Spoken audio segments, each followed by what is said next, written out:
Telespettatori di Antenna 3, buongiorno, ben ritrovati, la prima edizione, buona domenica, e questa domenica 15 maggio, tante le cose che vi racconteremo, parleremo di cronaca, di politica e torneremo anche a parlare di sanità, ma anche della polemica sugli alpini, tanti temi che caratterizzeranno questa prima edizione come sempre fino alle 13:30, ma c'è soprattutto la cronaca in primo piano.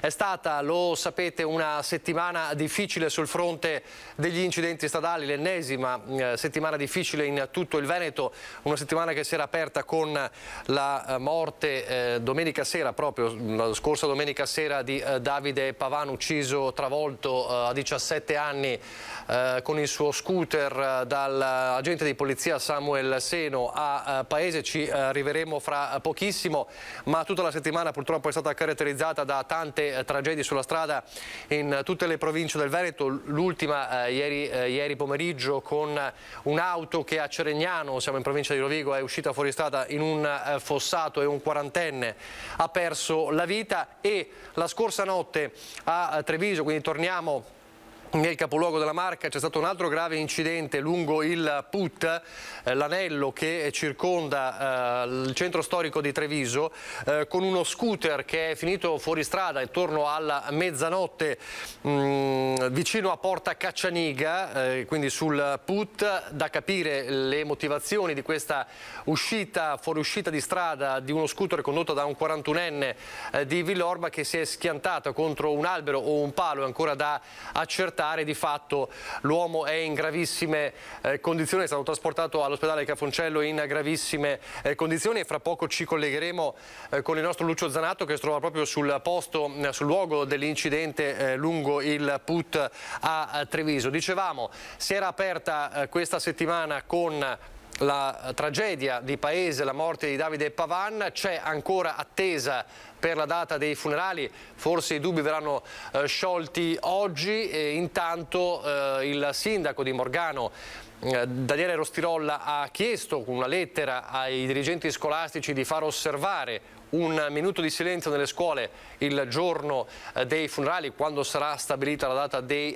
funerali, e poi ci sono le riflessioni dopo la veglia di preghiera avvenuta 2 sere fa proprio a Morgano. Allora vediamo il servizio su questo e poi cerchiamo di collegarci con Lucio Zanato a Treviso.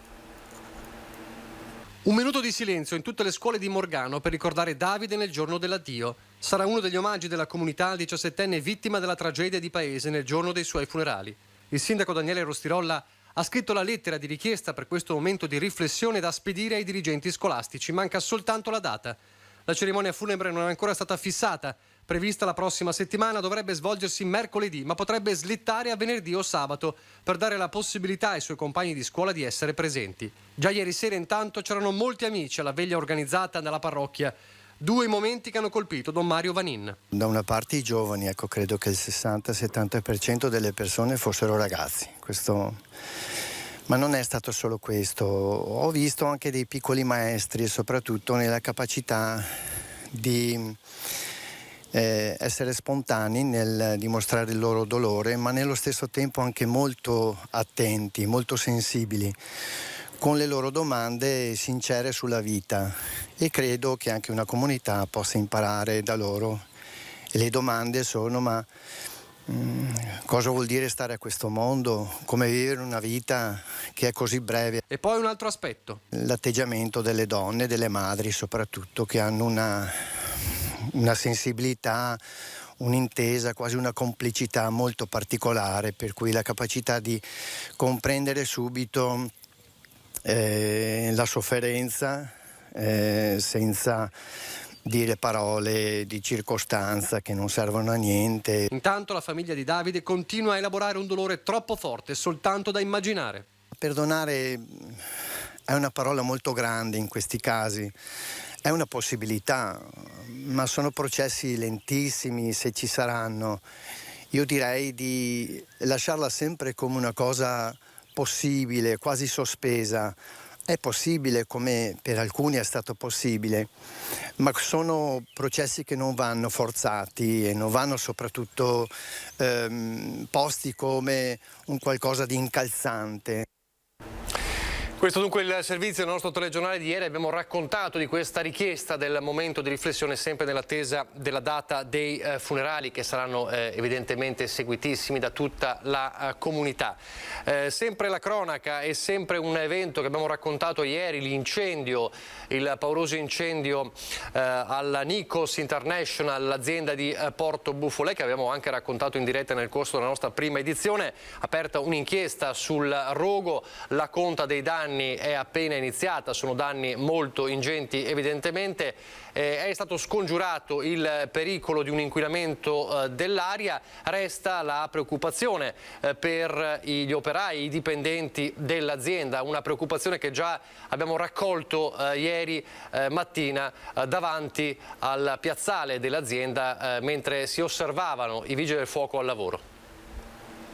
È brutto, molto brutto, purtroppo, perché è che adesso quanto si andrà avanti non si sa, e noi siamo dipendenti e dunque... Il timore per il futuro, inevitabile, la voglia di sapere quando e come ripartire. L'altra faccia della giornata a Porto Buffolè è quella dei lavoratori. Ci sono gli operai con le braccia e il volto annerito dal fumo che escono dalla struttura quando ancora le fiamme stanno impegnando i vigili del fuoco e hanno i volti rigati da lacrime o con i segni addosso dello shock per lo scampato pericolo. E ci sono i loro colleghi accorsi da casa per vedere la loro Nikos aggredita dalle fiamme. Qualcuno aveva lavorato proprio stamane, staccando il turno alle 6. No, io ho saputo tramite mio marito che è venuto a casa e mi ha detto: guarda che sta prendendo fuoco. Ma ho detto no, perché io ho finito il turno stamattina e era tutto a posto. Vengono i brividi nel rendersi conto che solo qualche ora dopo è scoppiato l'incendio e tra chi arriva c'è anche il timore che qualcuno dei colleghi si sia fatto male. Un po' la paura, sì, come tanti, penso come tutti, credo, però penso che sì, ci sta insomma in queste situazioni. Si cerca di consolarsi a vicenda, mentre fuori, come spettatori di un dramma non richiesto, ci sono anche i titolari dell'azienda. Nessuna voglia di parlare al microfono, solo una mezza frase con un filo di voce. La cosa importante è che nessuno si sia fatto male. C'è una causa da accertare, ci sarà una conta dei danni da definire. Anche il sindaco cerca di dare qualche parola di consolazione. Lui, che il nome Nikos lo conosce molto bene. È una delle prime aziende dove ho cominciato a lavorare io quando ero giovane, alla Nikos Albina di Gaiarine, quindi nel 1987. I miei primi 4 anni di lavoro li ho fatti alla Nikos, quindi un pezzo di cuore, tra virgolette, lo ho nella Nikos con questo nome. Adesso vi facciamo vedere un video che è stato brevissimo, postato su Twitter dal sindaco di Venezia Luigi Brugnaro e parla di un imbrattamento grave del ponte sul Rio Marin a Venezia.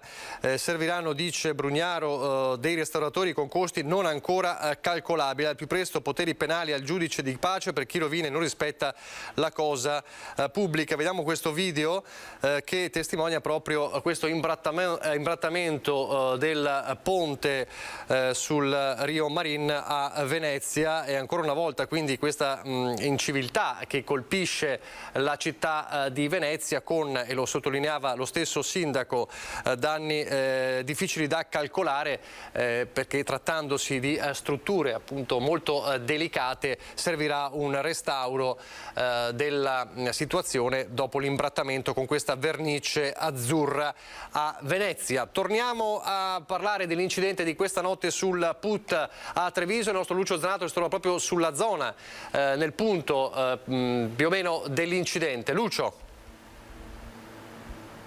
Sì, buongiorno ai telespettatori di Antenna 3, buongiorno a te Nicola, mi trovo esattamente a Varco Caccianiga, come vedete questo è il punto dove poco dopo la mezzanotte di oggi sostanzialmente c'è stato questo incidente. Probabilmente o un colpo di sonno, una disattenzione, qua è sicuramente un malore perché è stata una fuoriuscita sostanzialmente autonoma, quella dello scooterista che si è schiantato, come vedete, sull'albero, quello dove adesso l'auto sta sostanzialmente uscendo.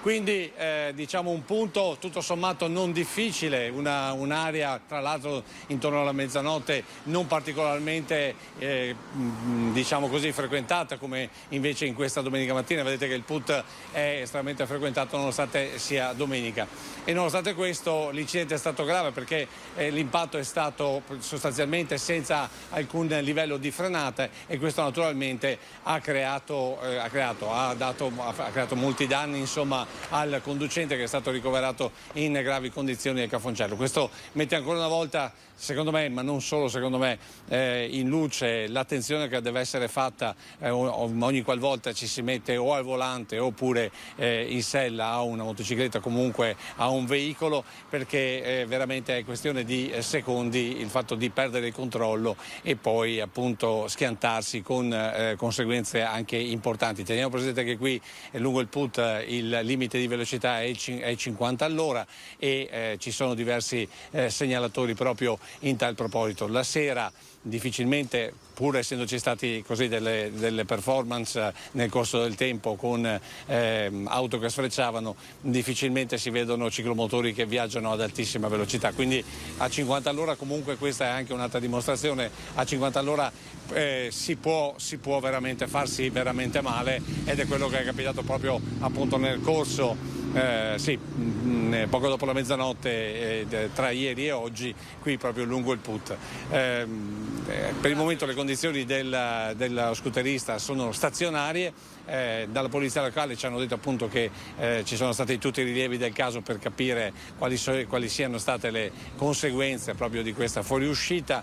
Il put è rimasto chiuso per diverso tempo nel corso della serata della notte di ieri, e in ogni caso comunque noi speriamo che per lo scooterista le condizioni migliorino, per quanto appunto siano gravi, in quanto l'impatto è stato assolutamente senza alcuna frenata, quindi molto probabilmente legato a o un colpo di sonno o forse addirittura a un malore.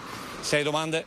Grazie, no, grazie Lucio, grazie davvero per essere stato proprio così solerte nel raccontarci quanto accaduto, anche perché lo scopriremo dopo, fino a poco fa ti trovavi sul Fadalto per raccontarci di una importante esercitazione dei vigili del fuoco, dei volontari dei vigili del fuoco sugli incendi boschivi. La vedremo fra pochissimo, e poi fra l'altro so che il nostro Lucio Zanato fra poco andrà anche a osservare, a raccontare la lunga fila di turisti e di appassionati d'arte che già da ieri ma anche oggi a quanto pare affollano il Museo Bailo per vedere la importante mostra su Canova inaugurata ieri. Adesso torniamo a parlare di elezioni amministrative, più tardi ancora la cronaca con altri aggiornamenti. Ieri la chiusura delle liste per la tornata elettorale del 12 giugno, ricordo che ci sarà ovviamente in tutti i comuni anche il referendum sulla giustizia, ma gli occhi puntati evidentemente sulle amministrative. Vediamo qual è il quadro della situazione nella Marca trevigiana con il servizio di Lina Paronetto. 40 candidati sindaco sostenuti da altrettante liste e una carica di oltre 500 candidati al ruolo di consigliere. Giochi fatti nei 17 comuni della Marca che andranno al voto il prossimo 12 giugno per rinnovare sindaco e consiglio comunale. I termini per la presentazione delle liste sono scaduti alle 12 di oggi e, salvo eventuali esclusioni per irregolarità, i candidati in corsa per la poltrona di primo cittadino sono dunque 40, 28 uomini e 12 donne, ognuno con una sola lista a sostegno, essendo tutti i comuni in questione sotto i 15.000 abitanti. Nessuna necessità di secondo turno, dunque. Alle urne saranno chiamati quasi 102.000 elettori, suddivisi in 104 sezioni, su una popolazione residente di 110.000, mentre per il referendum i trevigiani al voto, la totalità degli over 18, saranno circa 600.000. A Casale sul Sile 3 sfidanti, Lorenzo Biotti, Graziano Sartorato e Stefania Golisciani. A Susegana solamente 2, Gianni Montesele e Maurizio Trentin. Sfida a 2 anche a Trevignano tra Franco Bonesso e Gino Pozzebon, il decano dei candidati con i suoi 82 anni. Fin qui i centri oltre i 10.000 abitanti. A Silea in campo l'uscente Rossella Cendron, Pierantonio Conte e Elias Polverato. A Resana un altro uscente, Stefano Bosa, dovrà vedersela con Leopoldo Bottero e Loris Mazzorato. Il comune con il maggior numero di candidati nella Marca è Cessalto. Anche qui l'attuale sindaco Luciano Franzin dovrà difendere la sua leadership da 3 rivali: Emanuele Crosato, Edoardo Niers Carretta e Marzia De Favero. Scenario simile a Possagno, dove a sfidare l'uscente Valerio Favero ci sarà Ivano Zatta. Corre per il secondo mandato a Borso del Grappa Flavio Dallagnol, a cui contenderà la poltrona di sindaco Nadine Tabacchi. Lo stesso accade a Godega di Sant'Urbano, dove Paola Guzzo se la vedrà con Valerio De Martin. E a Zenson di Piave, qui Daniele Dallanese avrà come sfidante Deborah Lorenzon. Cambio di corso a Breda di Piave, dove si candidano Cristiano Mosole e Fiorenza Zanette, così come a Castelcucco, poco più di 2000 abitanti ma ben 3 contendenti. Riccardo De Bortoli, il candidato sindaco più giovane di questa tornata con appena 24 anni, Paolo Mares e Alberto Pigozzo. Si volta pagina anche a Fontanelle, dove scendono in campo Livio Cavinato, Miriam Manente e Maurina Sessolo, mentre tornano in pista ex primi cittadini a Cappella Maggiore, dove Maria Rosa Barazza si misurerà con Yuri De Luca, Santa Lucia di Piave con Fiorenzo Fantinello opposta a Luca Bellotto e a Tarzo, dove Gianangelo Boff sfiderà Maurizio Ceschin. Quorum unico avversario dell'uscente Gloria Paolon, candidata a Segusino. A dare una mano l'abbassamento del quorum al 40% e soprattutto l'esclusione dal calcolo dei residenti all'estero, che nel piccolo centro pedemontano sono quasi 800 su 1800 abitanti. Questo dunque il quadro nella Marca. Ve lo dicevo prima che ci raccontasse dell'incidente di questa notte grave sul PUT il nostro Lucio Zanato. Questa mattina ha seguito i volontari dei Vigili del Fuoco e anche della Protezione Civile in una importante esercitazione sul tema degli incendi boschivi. È stato un incubo delle ultime settimane. Se ricordate, insomma, i tanti casi avvenuti nelle nostre montagne. Allora, vediamo il viaggio di Lucio Zanato questa mattina sul Fadalto. Ci troviamo sul Fadalto per un'esercitazione di protezione civile. Siamo con Giorgio Taffarel, presidente dei volontari di protezione civile, ma soprattutto dell'antincendio. Buongiorno Presidente. Senta, questa domenica mattina qui cosa state facendo? Ma questa mattina stiamo facendo un addestramento riguardo l'antincendio boschivo. Sono state coinvolte, oltre alla nostra associazione che ha organizzato tutto, sono state coinvolte le associazioni di Miane, di Rivene Lago, di Maserata e anche di Caneva. Caneva è fuori regione, però abbiamo sempre collaborato insieme, avendo anche del territorio a confine. Sono capitati molti interventi che abbiamo operato insieme, per cui ogni volta che facciamo qualcosa, qualche addestramento, li coinvolgiamo perché è nata anche una forma di amicizia. Niente, questa mattina abbiamo simulato un intervento. Inizialmente c'è stata la partenza di un'autobote e 2 fuoristrada. Ecco, questa simulazione qual è? Cioè, dove ci sarebbe praticamente l'incendio? L'incendio praticamente sarebbe in cima al colle, dove adesso non so se per telecamera si vede, i ragazzi stanno già operando, stanno usando una lancia, stanno buttando fuori dell'acqua.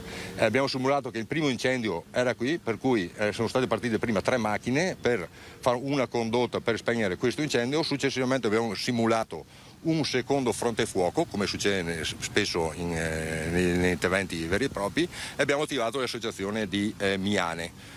Da Miane è uscito un altro fronte fuoco praticamente e abbiamo attivato anche le associazioni di Revine Lago e Maserata. Quindi praticamente Miane adesso dove si è dislocata in questo scenario?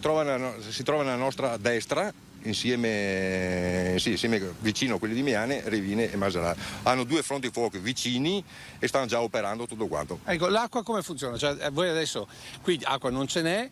Però ho visto che avete messo una vasca, andiamo a vedere. Qui abbiamo una vasca dove praticamente la riforniamo noi con una nostra autobotte, riforniamo questa vasca e da questa vasca vengono riforniti tutti i moduli di antincendio boschivo, può essere l'altra nostra autobotte o gli altri pick up con delle vasche e delle motopompe apposite certificate naturalmente per l'AIB, diciamo. Ecco, questa qui è una vasca che viene utilizzata solo per poi essere utilizzata con manichette oppure potenzialmente può essere caricata e scaricata anche con gli elicotteri? No, queste vasche nascono per il carico dagli elicotteri, poi possono anche essere usati in questi casi, naturalmente hanno un doppio uso, diciamo che in questo caso l'elicottero non c'è e lo usiamo con la motopompa per caricare gli altri moduli, diciamo, ecco.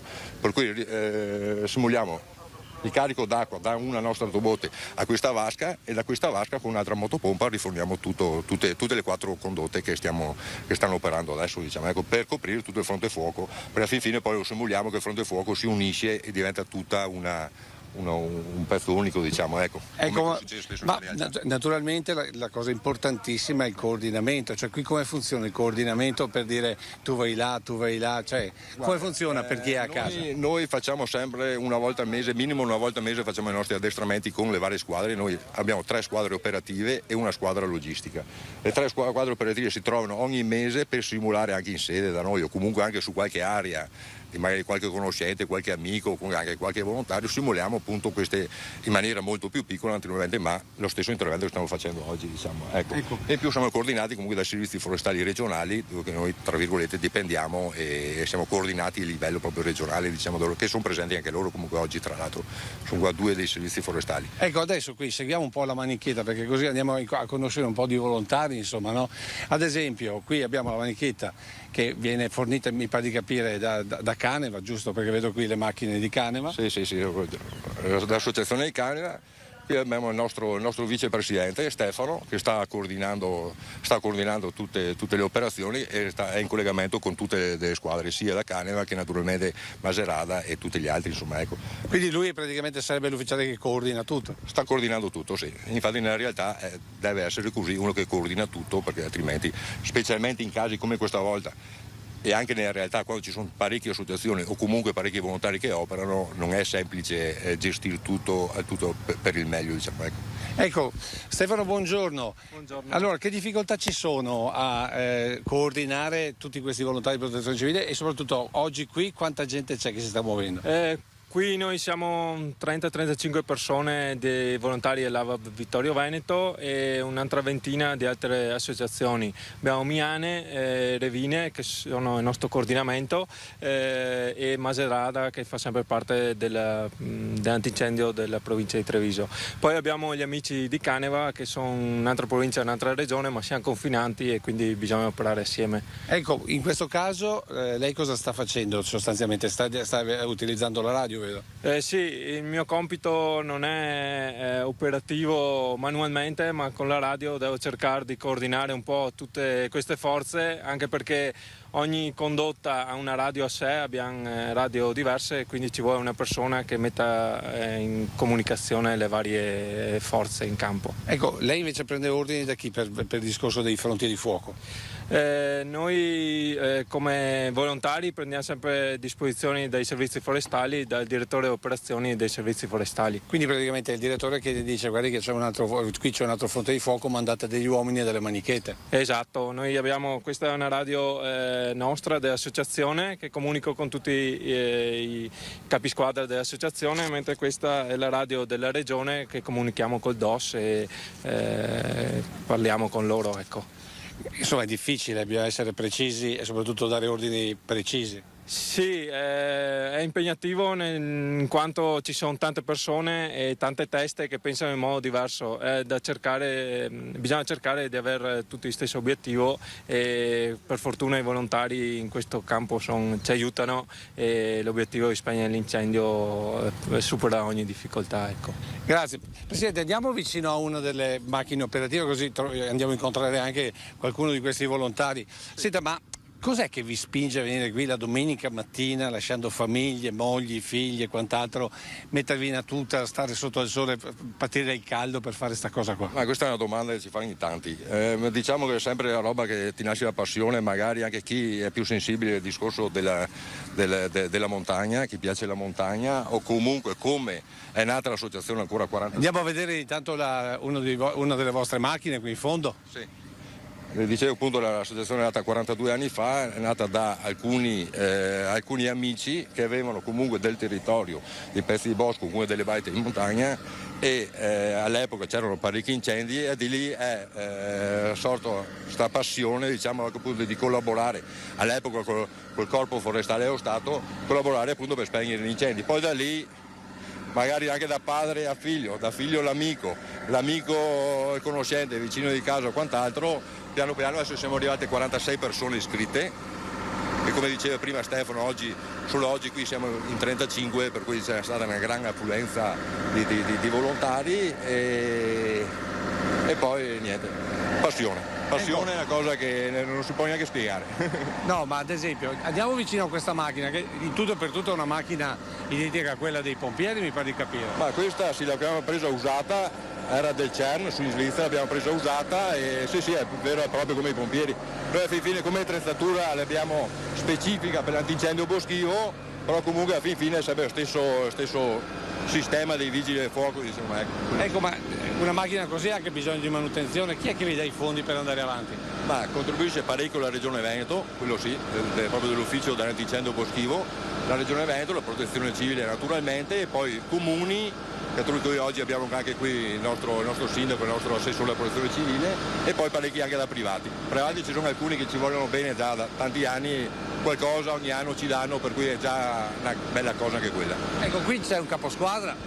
Qui c'è un caposquadra, sì. Allora possiamo parlare anche col caposquadra? Sì. Perché qui la squadra insomma, è operativa, è in, come dire, È in opera. È in opera. Non so se ha tempo. Buongiorno, lei è il caposquadra? Gianni? Gianni, sì. Gianni Taffarelli, ma chi glielo fa fare venire qui la domenica mattina a patire il caldo e a coordinare gente? Insomma, è una passione per il territorio, già da tanti anni che faccio parte. E poi siamo tutti tra amici e ci mettiamo tutto il nostro cuore.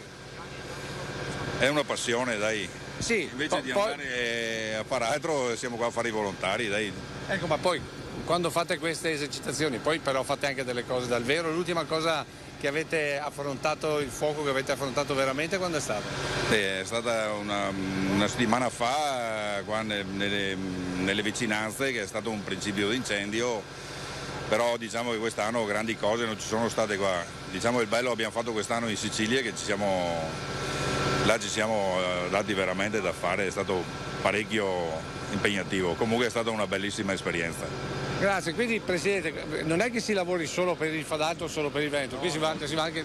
Come funziona? Noi abbiamo il ramo specifico dell'antincendio boschivo, però comunque facciamo parte della protezione civile, per cui partecipiamo anche a tutte le attività di emergenza appunto di protezione civile, come ad esempio nel 2009 in Abruzzo, ha partecipato quest'anno a campagna antincendio boschivo in Sicilia, in esondazione a Cordignano. Negli ultimi anni purtroppo ci sono stati alcuni casi, comunque anche a Vittorio Veneto, e qualsiasi parte dove ci chiamano, nessun problema. Noi comunque facciamo un po' di tutto, diciamo, nell'ambito delle nostre possibilità naturalmente, e abbiamo un ramo specifico appunto dell'antincendio boschivo comunque, ecco. Ecco, ma volevo capire, macchine, uomini, mezzi, coordinamento, cioè è una macchina davvero importante. Non è semplice, io sono 3-4 anni che sono presidente e dico che lavorando non è semplice gestire tutto, sia col lavoro che comunque anche con la famiglia, però si fa perché comunque siamo volontari, si fa quel che si può. Sempre il discorso che si faceva prima, passione. Aspetta che vado un attimo dal capo squadra, cerco di capire come sta andando l'incendio, sta proseguendo, lo state domando? Sì, lo stiamo domando. Dove sono gli uomini, su quanto? Sì, adesso stiamo facendo delle simulazioni, come possono succedere dal vivo, che magari si rompono delle manichette. Bisogna capire, sai, nelle esercitazioni servono per imparare a velocizzarsi nel momento del bisogno. Vedo che ci sono anche delle donne però tra i volontari. Questi sono dei colleghi che ci siamo conosciuti in Sicilia, di Fumane, Verona, e sono venuti, hanno voluto venire ad assistere alla nostra esercitazione. Abbiamo creato bella amicizia. Allora aspetta che chiedo qui, buongiorno, voi siete degli osservatori da Fumane? Siamo osservatori, abbiamo i nostri amici di Vittorio Veneto, conosciuti l'anno scorso nella missione Sicilia del Veneto, abbiamo lavorato parecchio assieme, siamo venuti oggi per integrare le nostre abilità di conoscenza sull'antincendio, per lavorare nelle prossime emergenze. Sì, perché comunque Fumane, siamo all'interno del Veneto e soprattutto però lì siamo in Lessinia, quindi centro della Valpolicella. Appunto, ma lì praticamente il territorio è molto simile, quindi è altrettanto difficile. Molto uguale a operare, abbiamo vegetazione leggermente diversa, però l'operatività è molto simile. Ecco, votazione al momento da ufficiali osservatori? Siamo su 10 come professionalità dei ragazzi, veramente bravi. Ecco, aspetta che chiedo anche, adesso finalmente trovo anche una ragazza che fa la volontaria di protezione civile, intanto perché fare la volontaria? Perché dare agli altri fa molto bene a se stessi. Allora adesso andiamo dal sindaco. Sindaco, buongiorno. Allora intanto giudizio di questa esercitazione da parte del massimo responsabile qua in loco. Cosa dire? Noi continuiamo con le nostre esercitazioni. Oggi sono impegnati i volontari dell'Antincendio Boschivi di Vittorio Veneto e, come spesso accade, il fronte del fuoco è così esteso quando si interviene che c'è bisogno anche di altri gruppi viciniori, e oggi vediamo che concorrono da Caneva, ancorché fuori regione, ma spesso lavorano assieme anche il gruppo di Caneva, appunto, e i nostri gruppi, la Miane, eccetera. Ci si sente un po' più sicuri quando si vede che ci sono loro? Sì, anche perché con le esercitazioni che facciamo ultimamente le si fa realistiche, cioè non si dichiara a tavolino cosa occorre fare, ma come avrete avuto modo di vedere è come se il fuoco ci fosse. Quindi ci si esercita a spostare i mezzi, l'acqua, avere a disposizione l'acqua, ci si esercita anche con le trasmissioni, che sono molto importanti, anche i collegamenti fra i gruppi che lavorano e tra i gruppi che lavorano nella centrale operativa, e quindi insomma voto direi 10 più. Senta, 10 più però qui abbiamo il problema che loro lavorano ma sono poco conosciuti. Cosa possiamo fare per dargli visibilità e far sì che ci siano ancora più volontari di protezione civile? Diciamo che è bello lavorare con questi ragazzi, perché oltre che gran professionalità, perché molto spesso succede che intervengano davvero, c'è anche una grossa familiarità fra i gruppi e grande amicizia fra di loro.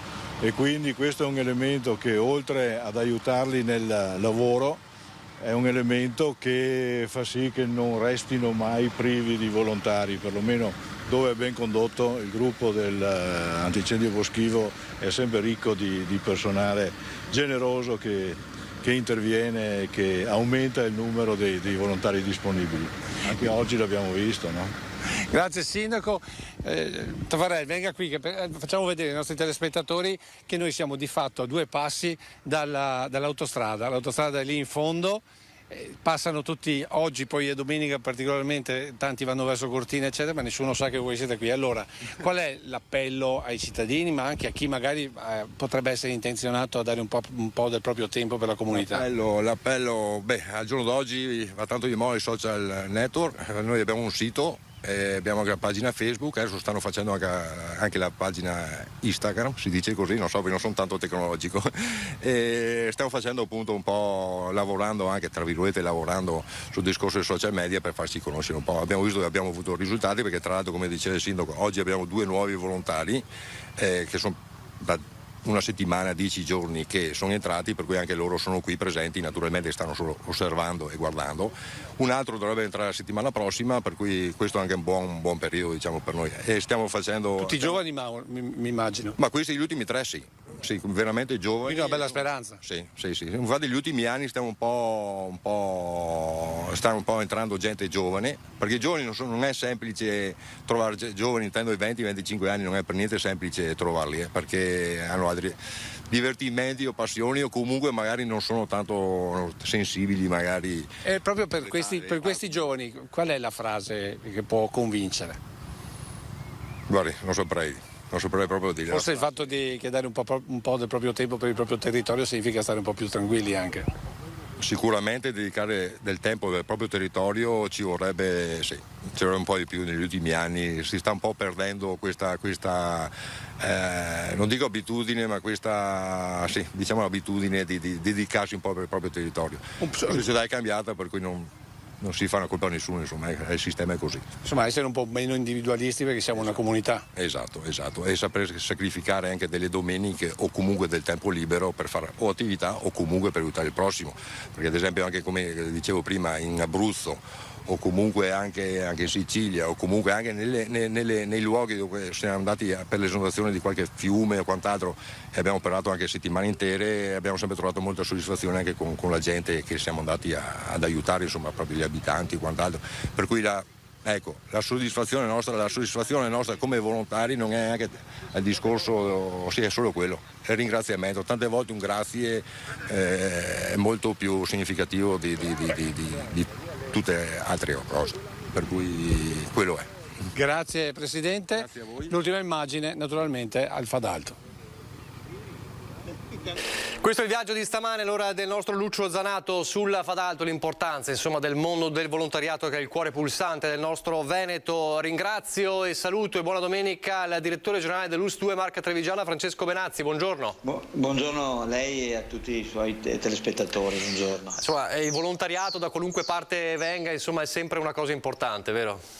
Beh, il volontariato è quello che ci ha salvato sostanzialmente, perché durante il periodo Covid, come lei sa, noi il volontariato ci ha dato una mano. Poi quando è partita la campagna vaccinale, grazie ai volontari, Protezione Civile, Rotary, l'ILT, eccetera, noi Croce Rossa, siamo riusciti a gestire i centri vaccinali in modo tale da non creare confusione, da creare flussi tranquilli. Lo stesso vale per i tamponi, quindi per diverse attività. Oggi che ovviamente riprendono gli ospedali, il volontariato, dal volo 20 ai volontari che lavorano all'interno dell'ospedale, danno una mano per i pazienti, per dare loro il cibo, per sostenerli, sono essenziali.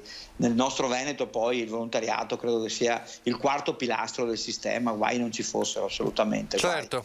Ecco, lei diceva la ripresa, insomma, anche il recupero di tante visite e interventi che purtroppo la pandemia ha fatto slittare, però c'è una questione, vorrei che ci raccontassi un po' com'è la situazione e qual è il programma dei prossimi mesi. Ci sono infermieri stremati che hanno bisogno di fare ferie arretrate mai fatte, questo avrà degli effetti sugli interventi, sulle visite. Allora, qual è il quadro per quanto riguarda la Marca Trevigiana? Cosa diciamo ai telespettatori che ci stanno seguendo?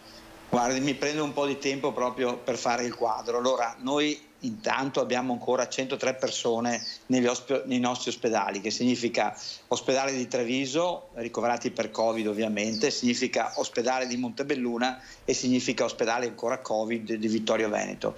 Di questi abbiamo ancora uno in terapia intensiva e diciamo anche che i casi, oggi per esempio i casi positivi su 100.000 abitanti siamo intorno ancora a 441.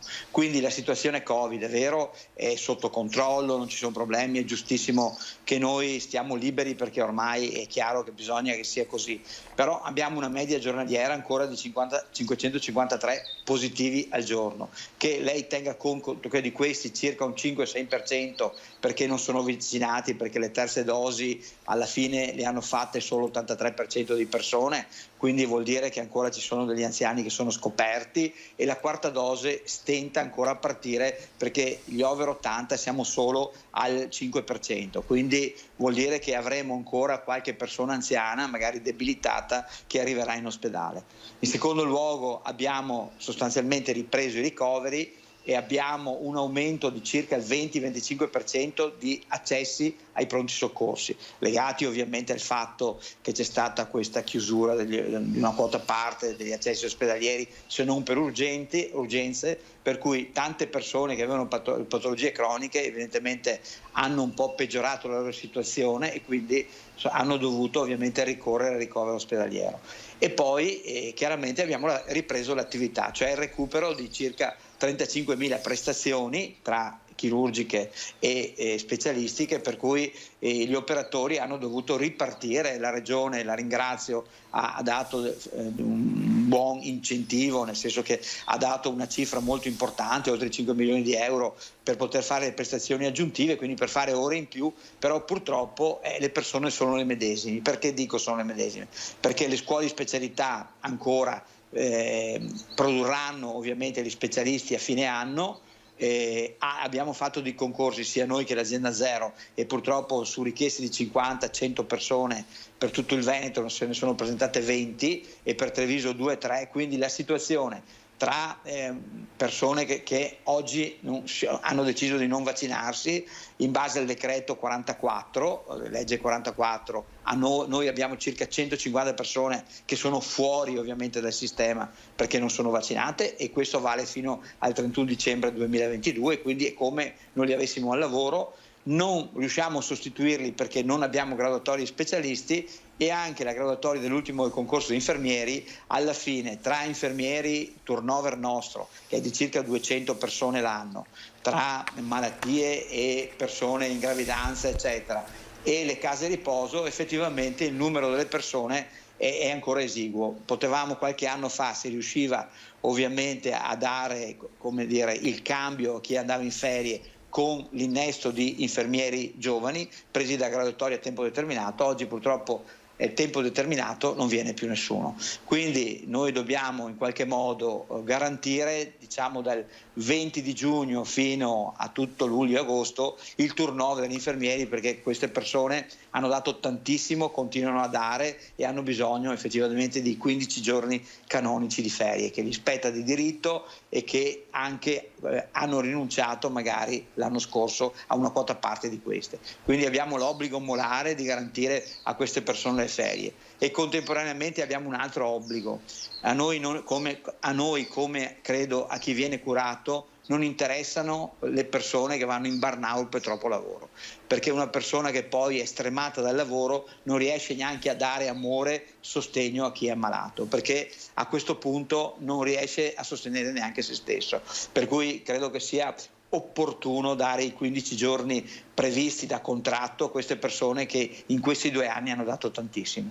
Ecco, questo cosa comporterà? Così magari i telespettatori, cioè cosa verrà slittato, cosa verrà ridotto in questo periodo? Se si può dire, insomma, sì, nelle varie aree.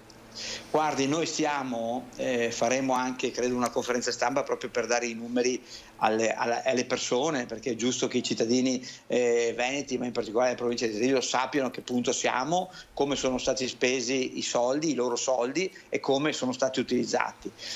Noi stiamo recuperando sostanzialmente tutte le visite pregresse, perché di mese in mese stiamo riducendo, diciamo, le liste che avevamo del 2021.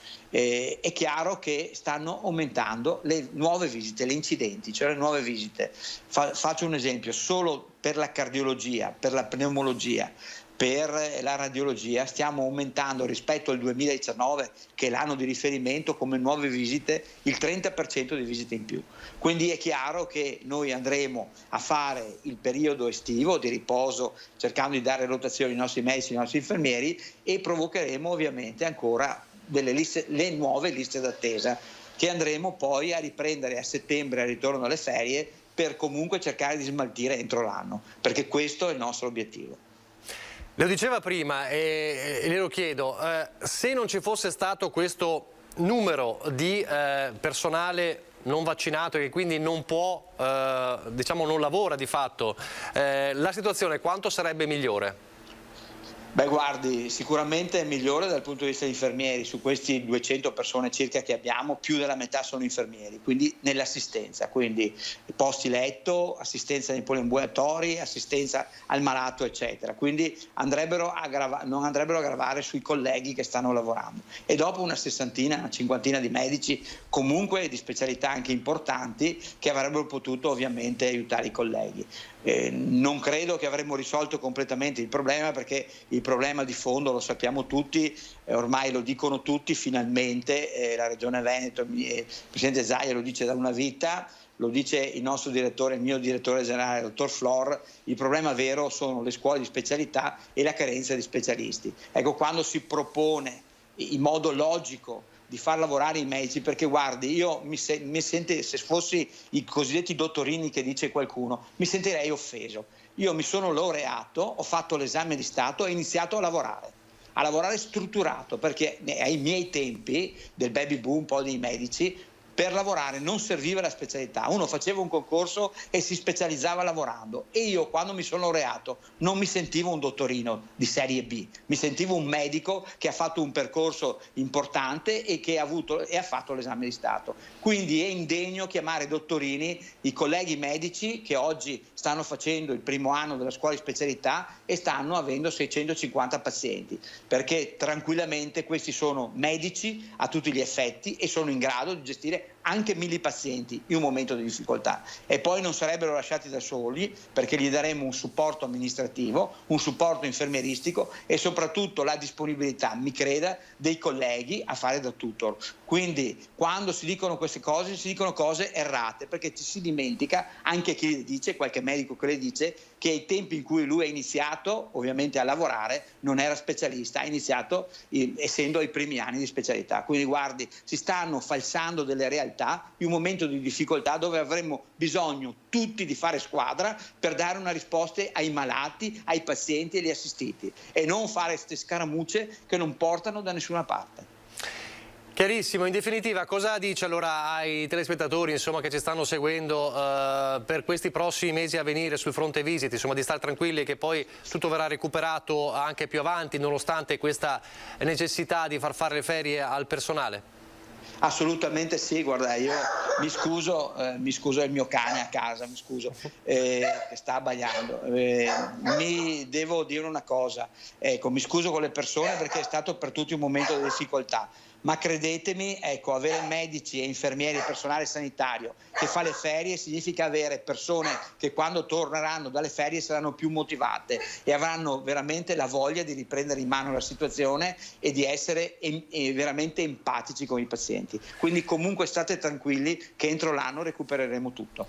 Benissimo, grazie al direttore Benazzi, grazie e buona domenica. Grazie davvero. Grazie. Noi andiamo velocissimamente in pubblicità.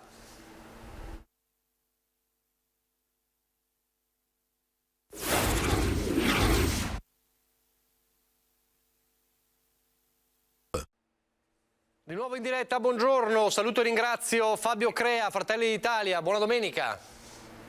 Buona domenica a lei telespettatori. La vedo all'aperto sotto questo sfondo azzurro del cielo. Allora, si sta Sono per i colori sociali. Ecco, come? Sono i colori sociali. Immaginavo. Beato lei che sta, forse spero al fresco. Allora, ci sta per raggiungere anche Giacomo Possolai, consigliere regionale del Partito Democratico, tante cose da discutere. Approfitto però di lei in questo momento, non solo come esponente politico di Fratelli d'Italia, ma anche come avvocato, insomma, uomo di legge, uomo che conosce molto bene le dinamiche della giustizia, perché qualche giorno fa abbiamo raccontato di questo stato di agitazione in procura da parte del personale amministrativo, uno stato di agitazione che potrebbe portare anche a uno sciopero clamoroso se non si arriva a una situazione equilibrata. Il servizio e poi lo commentiamo. Ci sono una serie di servizi che occorre garantire, è chiaro che si resta indietro, è chiaro che si accumula arretrato, è chiaro che come dire, a farne le spese sono i cittadini. La matematica non è un'opinione e i dati sono chiari. La pianta organica del personale amministrativo della Procura di Treviso dovrebbe contare 42 dipendenti, cifra già datata e insufficiente, ma la realtà è quella di appena 26 lavoratori, una scopertura del 38%. Cifre ormai intollerabili. Per questo, dopo un'assemblea, è stato dichiarato lo stato di agitazione del personale, preludio all'apertura di un tavolo in prefettura al quale i sindacati chiamano tutte le istituzioni. In gioco il funzionamento della giustizia. Ci chiediamo, attacca la CISL, come si possono assistere un procuratore e 12 sostituti procuratori con una insufficienza di organico così drammatica, dovendo peraltro assicurare allo stesso tempo tutti gli altri servizi e uffici, come le spese di giustizia, il dibattimento, le esecuzioni penali, il personale, il casellario giudiziario, gli sportelli per il pubblico. Un problema, peraltro, non recente. L'età media nella pubblica amministrazione, anche negli uffici giudiziari, lo sappiamo, è alta, la gente va in pensione, i pensionamenti sono una costante, le assunzioni che negli ultimi anni sono state fatte sono come gocce nel mare e tutto questo ha, diciamo, determinato questa situazione. E le risposte fino ad ora sono state irrisorie. La Procura fa delle richieste al Ministero, però non hanno portato a nessuna sorte. Il numero dei dipendenti rimane assolutamente insufficiente rispetto alle attività che deve svolgere. Concorsi adesso ce ne sono, però l'immissione in servizio non sappiamo quando avverrà. Per tamponare la situazione attuale, prosegue la CISL, si potrebbe attivare un interpello straordinario, una mobilità da altre amministrazioni o delle convenzioni, ad esempio con il Tribunale, per la gestione in comune di alcune incombenze. Diversamente sarà impossibile ormai garantire il funzionamento della giustizia in tribunale con tutto quello che ne consegue. Abbiamo bisogno di un segnale forte, andiamo dal prefetto perché ci sia appunto questa istanza e tutte le istituzioni devono essere della provincia di Treviso coinvolte, quindi anche il comune, la provincia, la regione. Crea, si potrebbe davvero arrivare a uno sciopero del personale della Procura, secondo lei?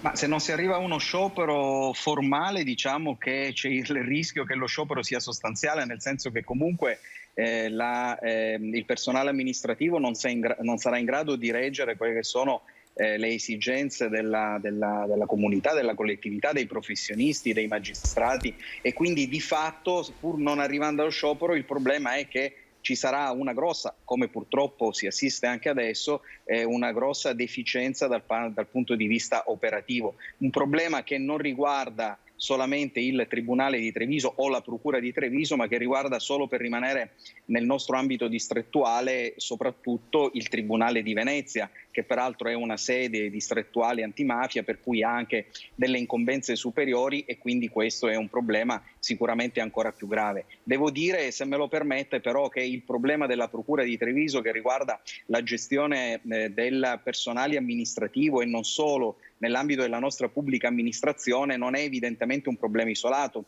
perché anche come partito, come Fratelli d'Italia, abbiamo da anni posto il problema che si ha anche, per esempio, con riferimento alle forze dell'ordine, i cui pensionamenti hanno portato ad una mancanza di ricambio non solo generazionale ma anche numerico. È vero che in Italia abbiamo un numero importante per abitante di componenti forze dell'ordine, però rispetto ad altri paesi, come ben sappiamo, abbiamo un apporto di criminalità e di quindi esigenze di prevenzione e di indagine ben superiore, per cui ripeto, il problema è che soprattutto negli ultimi anni i governi che si sono succeduti non hanno ben compreso quello che era la necessità di un ricambio rispetto agli effetti del pensionamento. Ma cos'è che blocca questo ricambio? Burocrazia, concorsi? Cos'è che blocca questa necessità? Che poi quando parliamo di giustizia giusta, raccontiamo anche delle voci di chi ha subito un torto, che chiedono giustizia, poi però i tempi si allungano, la giustizia viene annacquata. Cos'è che blocca tutto questo? Io avevo cercato di dirlo tra le righe, lei mette il dito nella piaga e quindi mi costringe a essere ancora più incisivo. L'incapacità da parte dei governi che si sono succeduti almeno da 5 anni a questa parte, quantomeno dal 2019, a comprendere quelli che sono gli scenari degli anni che si prospettano davanti. Cioè, ormai noi abbiamo un sistema di governo e di amministrazione tale per cui si vede da qui al domani, neanche al dopodomani, e quindi evidentemente si fatica a comprendere quelli che sono gli effetti di determinate situazioni di natura fisiologica. Ricordo peraltro che l'anno scorso, mi pare che fosse il luglio del 2021, il ministro Brunetta aveva promesso l'assunzione di, e alcune effettivamente ci sono state, 2.800 dipendenti per il Sud. Adesso parlare come ha fatto il ministro Brunetta, che adesso ha bandizzato, diciamo così, messo a bando 200.000 posti nelle pubbliche amministrazioni, ma farlo in maniera non, come dire, senza una visione organica, rischia di andare a riempire determinati comparti che magari non necessitano di un flusso o di un ricambio di dipendenti, come invece altri comparti. Segnalavo prima quello delle forze dell'ordine, il servizio ben segnalava il problema della giustizia, che sono evidentemente due settori assolutamente essenziali della nostra società, ma vorrei anche far presente il comparto sanitario, il comparto dell'istruzione, il comparto della ricerca.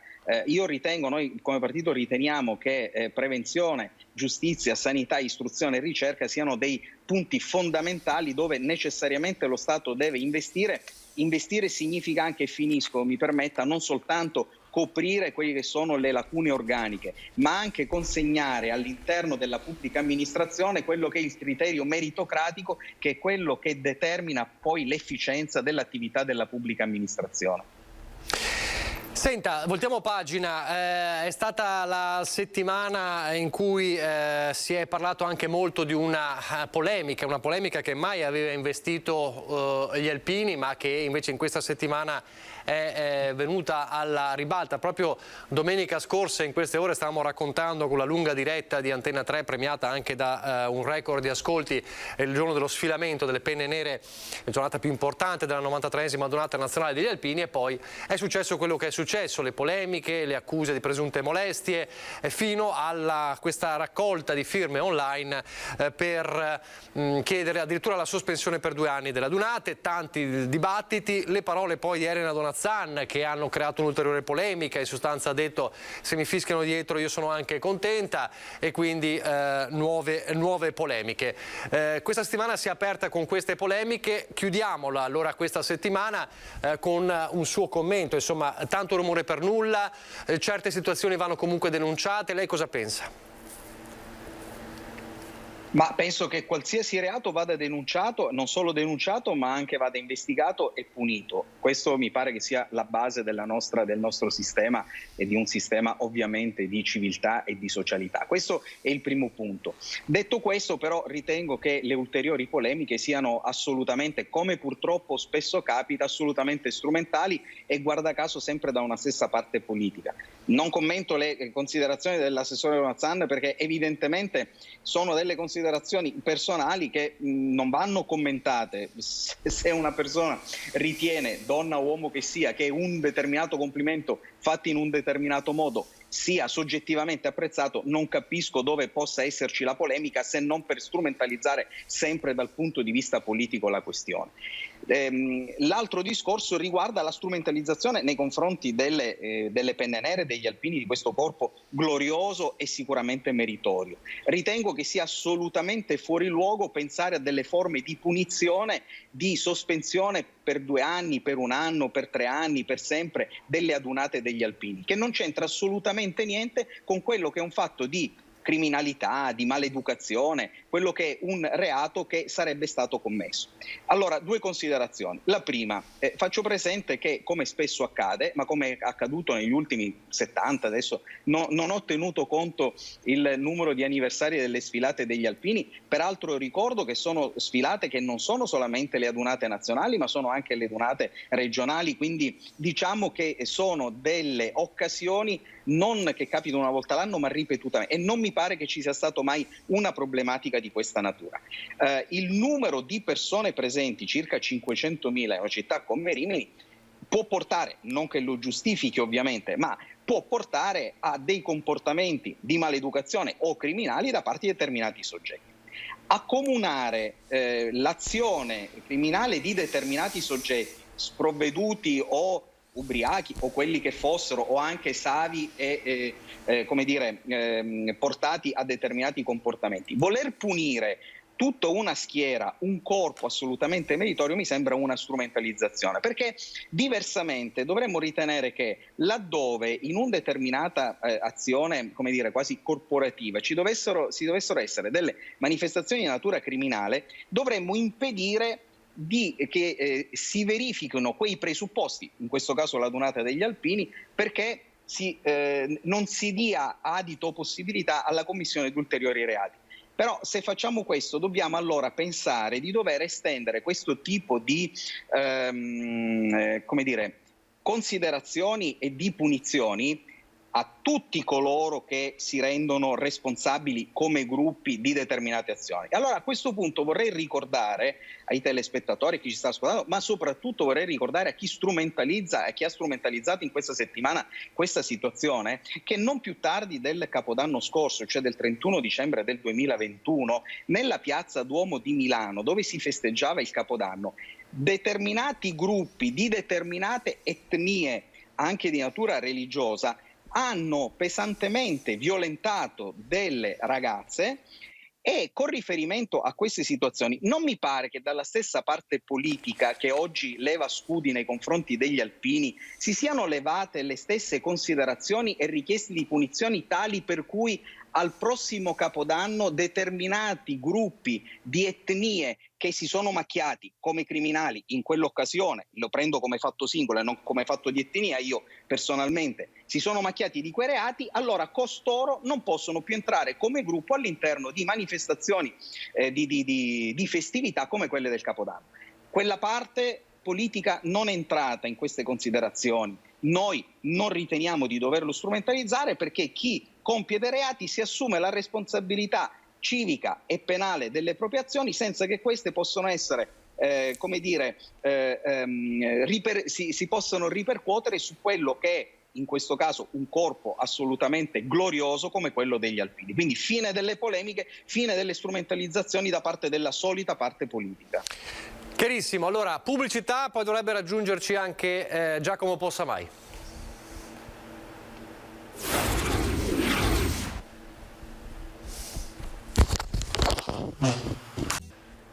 Rieccoci in diretta, stiamo cercando di collegarci anche con Giacomo Possamai, mentre abbiamo sentito poco fa anche i commenti di Fabio Crea, Fratelli d'Italia, sulla questione alpini. Chiederemo anche a Possamai un po' cosa ne pensa. Intanto un aggiornamento di cronaca che viene da Castelfranco con una violenta lite che c'è stata all'esterno di un locale tra giovani, e un giovane, un ventenne di Montebelluna, che è stato ferito con una coltellata alla coscia. Fortunatamente non è in gravi condizioni, ma certamente un episodio su cui indagano i carabinieri. Ecco, vedo Giacomo Possamai. Buongiorno Possamai.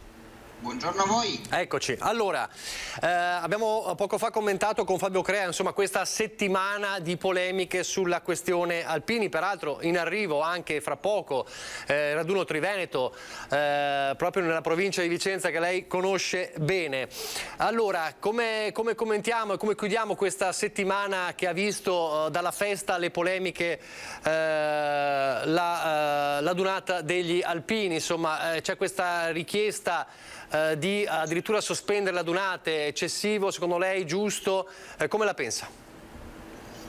Allora, io sgombererei subito il campo dalle stupidaggini, e le stupidaggini sono cose tipo dire di sospendere o di non fare più le adunate, anche perché altrimenti non dovremmo più fare i concerti di Capodanno se dovessero esserci situazioni gravi come quelle che sono state raccontate negli scorsi giorni, che evidentemente poi vanno verificate e approfondite, o non dovremo tenere un sacco di altre iniziative pubbliche in cui ci possono essere situazioni, ripeto, gravi come questa, ma l'idea non può certo essere quella di non fare più la dunata. Sulle vicende in sé, invece, sulla questione di quello che è successo a Rimini, dico questo, e cioè che ci sono stati probabilmente, nel senso che le testimonianze sono tante, quindi sicuramente perlomeno alcuni episodi o numerosi episodi ci sono stati episodi gravi secondo quello che è stato raccontato, e che poi ovviamente deve essere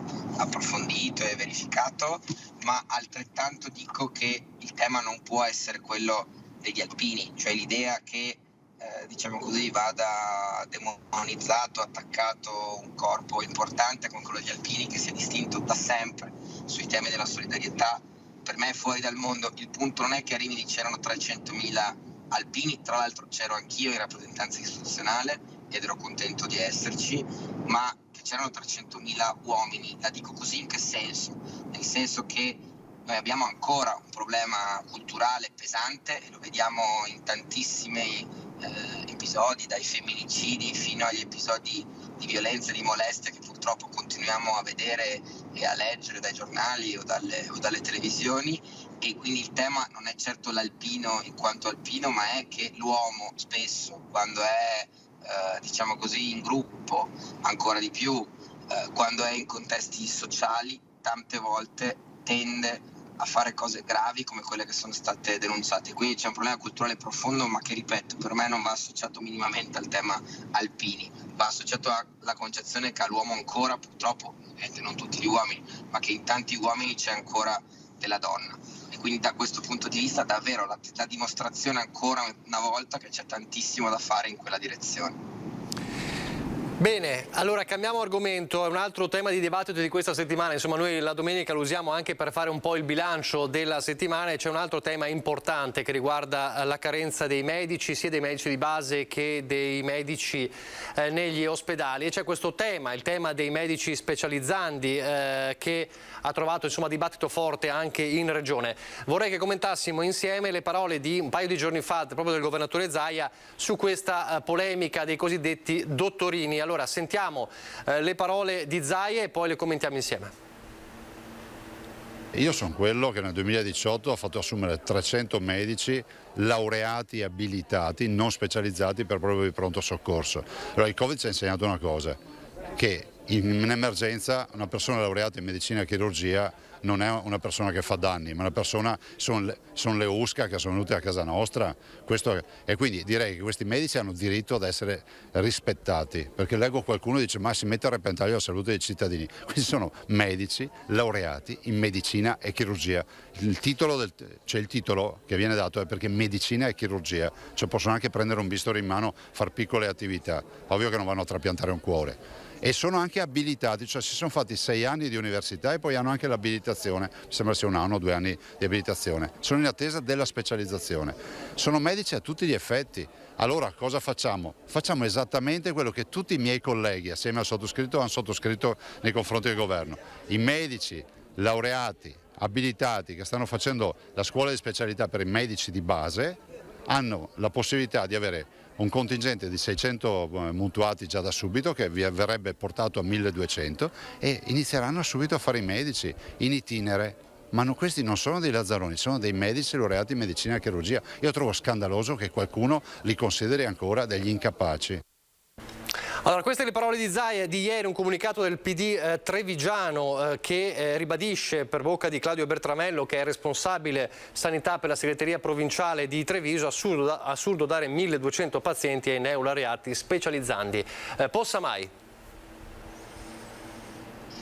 Diciamo che Zaia la fa un po' facile, ecco, nel senso che ancora qualche settimana fa, ve lo ricorderete tutti, fece una conferenza stampa in cui di fatto disse che in Veneto sulla sanità andava tutto benissimo, i numeri erano straordinari, addirittura avevamo assunto più medici rispetto a quelli che se ne erano andati negli ultimi anni, l'avevate raccontata anche voi di Antena 3 di Media Nord-Est, salvo qualche giorno dopo, e questo l'avete visto e raccontato al tempo stesso, presentare tramite l'assessore Lanzarin in Consiglio regionale un emendamento, anzi più emendamenti, ma nel caso dei medici di base parliamo di un emendamento che praticamente dice questo, e cioè che i medici, è vero, laureati in medicina, ma ancora in formazione, perché la cosa che Zaia non dice in questa intervista che avete appena mostrato è che non è un caso o un vezzo che i medici dopo che sono laureati debbano fare la specialità, perché dopo la laurea in medicina fanno 4, 5, 6 anni per specializzarsi a diventare ortopedici invece che dermatologi, ok? Nel caso dei medici di medicina generale fanno 3 anni di scuola per diventare medici di medicina generale. La proposta che fa la regione è che i medici neolaureati in medicina al primo anno della scuola di formazione per diventare medici di medicina generale diventino di fatto medici di medicina generale a tutti gli effetti, perché hanno 1000 assistiti al primo anno e quindi 1000 persone curate da loro e 1200 al secondo e terzo anno. Non possiamo presentare questa cosa come se fosse la normalità.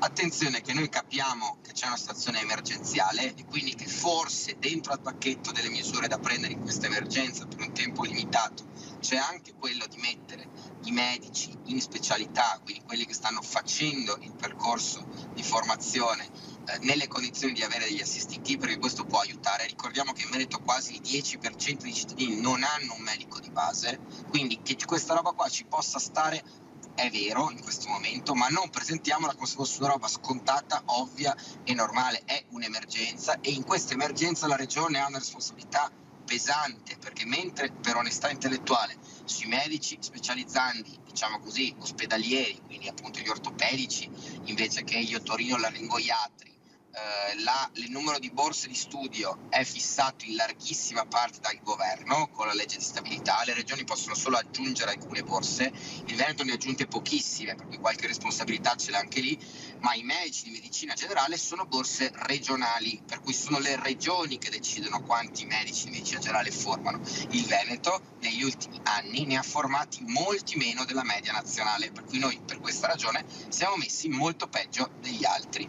Ci sono solo 2 o 3 regioni in Italia che sono nella nostra situazione, quindi per dire che le responsabilità in questa storia ci sono, bisognerebbe che chi guida la regione se le assumesse e dicesse, visto che siamo qui, che abbiamo fatto degli errori, abbiamo bisogno di mettere delle misure tampone, tra queste anche il fatto di consentire ai medici neolaureati di avere degli assistiti. Così è un discorso serio, razionale e organico, altrimenti sembra sempre che tutto vada bene, che sia tutto normale. Non mi sembra che i cittadini la pensino così.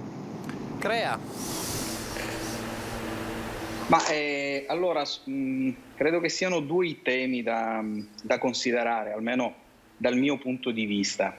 Il primo è questo, o forse tre. Allora, questione medici specializzanti. Il fatto che i medici specializzanti possono avere anche delle funzioni, quindi degli assistiti di medicina di base, mi sembra che sia una scelta quanto mai qualificante, perché il medico specializzando è un medico a tutti gli effetti che si sta specializzando in una determinata specialità medica, ortopedia, chirurgia, eccetera. Quindi se nel più ci sta il meno, certamente hanno la capacità di gestire anche medicina generale e di prevenzione. Questo è il primo aspetto. Il secondo aspetto è quello relativo ai medici che hanno ottenuto un titolo abilitativo e che quindi, inseriti nelle liste della ASL, hanno ovviamente, si deve presumere, delle competenze tali da poter, per il loro titolo di laurea e per la loro scuola di formazione, abbiano delle competenze tali da poter svolgere quella che è l'attività per la quale si sono laureati, si sono formati, e cioè quelli di essere medici per la medicina generale e di prevenzione. Questo, quindi mi pare che da questo punto di vista non stia andando la regione, perché se si ritiene che questi medici non possano assumere il patrocinio, diciamo così, di di una determinata schiera di un numero di pazienti, è evidente che si ipotizza che la regione stia agendo contro legge, e non mi pare che questo sia il caso. Altro tema, e su questo trovo un'assoluta condivisione con chi opera una critica in questi termini, è il problema numerico. Perché?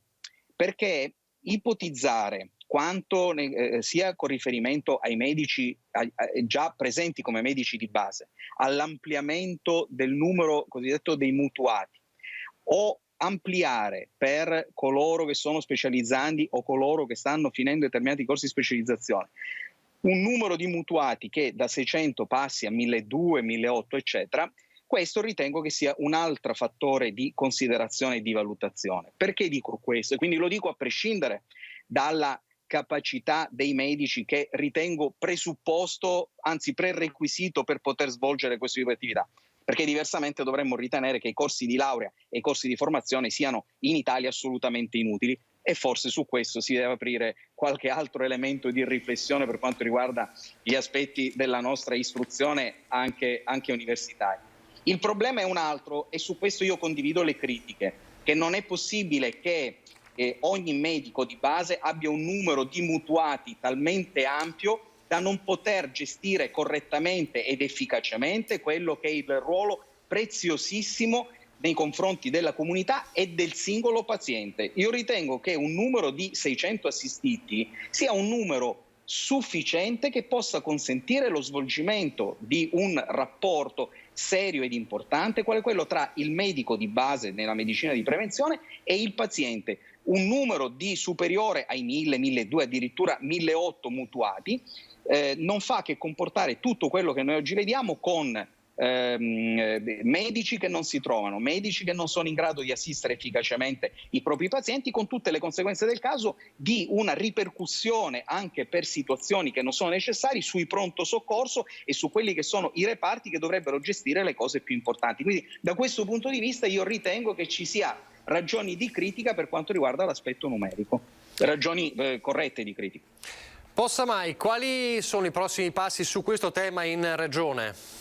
In Consiglio regionale? Mi sentite bene? Perché sì. Io adesso vi sento meno bene. Ok, allora vado, perché comunque la domanda l'ho sentita. Martedì si ritorna in Consiglio dopo che era stato bloccato il Consiglio regionale 2 settimane fa, appunto in occasione di quell'emendamento della Giunta di cui vi parlavo prima, insieme ad altri 6. Uno molto simile era previsto, lo dico perché è un tema che interessa tanti cittadini, anche per i medici dei pronto soccorso, cioè tradotto la Giunta, o meglio non la Giunta, le ULSS possono o potranno assumere medici in specialità dal primo anno, diciamo così, anche quindi al primo anno di specialità, al primo anno di formazione, a 100 euro l'ora. Questo per quale ragione? Perché siccome nei pronto soccorso c'è una grande carenza, vengono di fatto assunti direttamente. È evidente che anche questo apre una serie di problemi, ma non ci entro e rispondo alla sua domanda. Si è fermato appunto 2 settimane fa il Consiglio perché noi abbiamo protestato, abbiamo chiesto che venissero audite i sindacati dei medici, i medici di base in commissione. Tenete conto che questi emendamenti erano stati presentati senza neanche un passaggio in commissione e senza nessun tipo di concertazione con i medici. I medici martedì della settimana scorsa, cioè dell'ultima, sono intervenuti in maniera molto dura in commissione, facendo presente alcune delle cose che diceva anche Crea prima di me e alcune di quelle che vi ho raccontato io prima, per dire il numero degli assistiti, il fatto che manchi nella previsione attualmente il tutor a fianco al medico, diciamo così, tirocinante in via di formazione a cui vengono dati degli assistiti, che sarebbe il minimo. Capite bene che almeno il fatto che sia affiancato da un medico che abbia concluso il ciclo di formazione è il minimo. Cosa vuol dire concretamente? Vuol dire ad esempio che il medico in formazione a cui vengono dati 1000 assistiti il primo anno e 1200 al secondo e al terzo, invece di lavorare in un ambulatorio da solo, deve lavorare per forza in una medicina di gruppo integrata, in modo tale che nella porta a fianco ci sia comunque un collega più esperto e che sia arrivato fino in fondo al ciclo di formazione, e quindi che ci possa essere un confronto costante. Questo è per fare un esempio concreto. Dopo queste audizioni martedì si ritorna in Consiglio, per cui fra 2 giorni, e vediamo se la Giunta e la maggioranza raccolgono alcune delle obiezioni fatte in queste settimane, anche appunto e soprattutto in realtà dai medici, e se avranno effetto, e quindi se per esempio ci sarà un abbassamento del numero degli assistiti, se sarà inserito il tutor. Vediamo che cosa ne esce. Al momento non abbiamo notizie. Non dovesse Sarebbe essere, veramente sorprendente se scegliessero di tirare dritto e di far finta di nulla. Ecco, non dovessero essere raccolte questi input, cosa fareste? Non potremmo che votare contro. Devo dire che ci dispiacerebbe molto perché e non credo che l'avvocato Crea si riferisse a me quando diceva prima che qualcuno sostiene che quello che viene fatto è illegittimo, eccetera. Io non ho detto questo, ho detto anzi che in parte è comprensibile. Ho detto anche però che siamo arrivati qui perché ci sono delle precise responsabilità e che chi le ha, cioè chi ha governato la regione in questi anni, dovrebbe ammetterlo e dire: siamo in emergenza perché abbiamo sbagliato, scusateci, questa è una pezza, proviamo a metterla. Ma capiamo che la pezza serve, ci rendiamo tutti conto che i pronto soccorso sono al collasso, che mancano i medici di base sul territorio, che ovviamente non li possiamo inventare e tirar fuori da sotto i cavoli, e quindi che probabilmente serve che i medici in formazione abbiano degli assistiti. Dopodiché il minimo sindacale, anche alla luce di come è andata in queste settimane il rapporto con i medici stessi e i sindacati, sarebbe raccogliere queste obiezioni, quindi abbassare il numero di assistiti, inserire il tutor, tutte le cose di cui vi parlavo prima. Se questo c'è, noi possiamo anche decidere di non votare contro, a patto che la maggioranza si assuma le sue responsabilità. Se invece ci dovesse essere la volontà di tirare dritto, non so come faremo ad avallare un modo di agire come questo. Staremo a vedere allora cosa accadrà martedì. Non c'è più tempo. Io ringrazio l'avvocato Fabio Crea, Fratelli d'Italia, e ringrazio Giacomo Possamai, consigliere regionale del Partito Democratico. Allora ci riaggiorneremo proprio fra un paio di giorni per capire come sarà andata. Buona domenica. Buona domenica, grazie. Buona domenica a tutti. Grazie anche a voi. Siamo davvero in chiusura, allora vi lascio come sempre al meteo. Questa sera 19:30 il nostro telegiornale di Treviso. Arrivederci.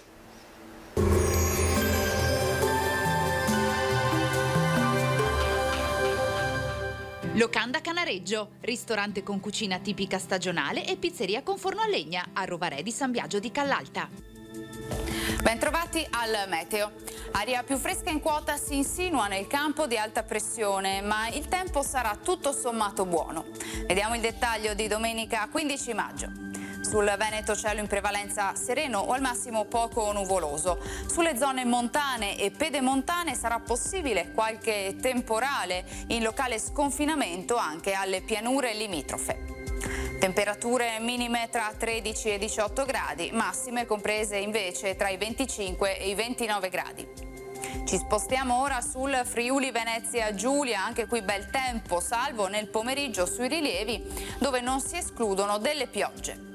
Temperature minime tra 16 e 19 gradi, massime sui 28-29 gradi. Infine diamo uno sguardo alla situazione del Trentino Alto Adige, dove sarà soleggiato ma saranno ancora possibili occasionali rovesci e temporali, specie nelle ore pomeridiane. Temperature minime intorno ai 17 gradi, massime sui 28-29 all'incirca. Dal meteo per ora è tutto, vi auguro un buon proseguimento con Antena 3.